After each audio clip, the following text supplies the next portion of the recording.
está muito importante e também na toda organizador na Awina Santa Rosa, que é festa de Conuco para os adultos na maior. E essa aqui é uma festa que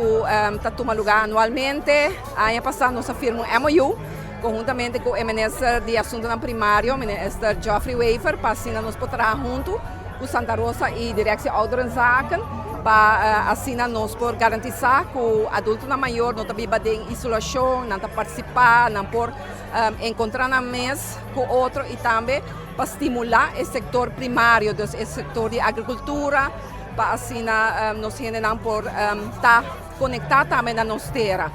Que essa aqui é um bonito evento, me mira diferente obras de banco agora assim, pintura na, mira também pessoas que trabalham próprio vinha, azeite, diferentes artículos que não vende, assim intercambiar e a intenção também para a geração nova ser conhecida por tudo o qual nós adultos maiores têm a oferecer. Para assim, tudo o qual o conhecimento guardo transmitir de geração para geração. E esse é nosso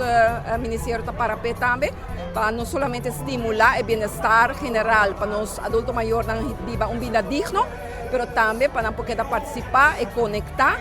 com a população de Aruba, que é aqui um bonito evento como tal. Nós temos a festa de Conuco na Santa Rosa, que é um projeto entre o ministro Mervin White-Ras, que é o ministro encarregado com adulto não maior, e a mim como ministro do setor primário, organizado de Santa Rosa e da Direção Ouderenzaken, que organizar mainta domingo ave na Santa Rosa, caminha com tal tem vendimento de comida, caminha com tal tem prêmio para são com custo comida mais tradicional, caminha com os grandes, não por bem com um rato agradável, escuta pouco música, come, bebe, e o aqui que Santa Rosa tem, e também nós reconhecer cinco pessoas importantes, 5 baluartes do setor primário, nos reconhecendo como amigos de Santa Rosa, da parte de um projeto que nós temos caminho que nós está reconhecendo, nós ainda que atrás da agricultura e tem ainda atrás em diferentes áreas, por exemplo, a reconhecer um apicultor, uma pessoa que é ativo no mundo de abeja, mas também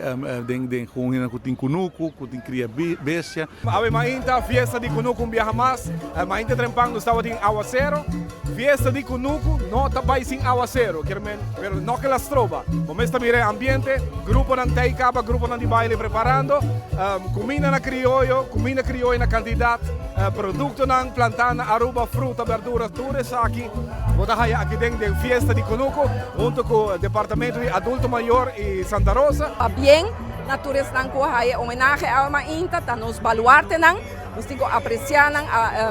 estima não e também apreciado na honor, e sei também nossa purba para meio de aqui, para bem também na ministra Geoffrey Wever, danke para a cooperação, e também Santa Rosa, Direção Ouderenzaken, e tudo isso não é dia aqui possível, para bem também o público presente para bem apoiar tudo isso que está vendendo produto, na toda instância que coopera.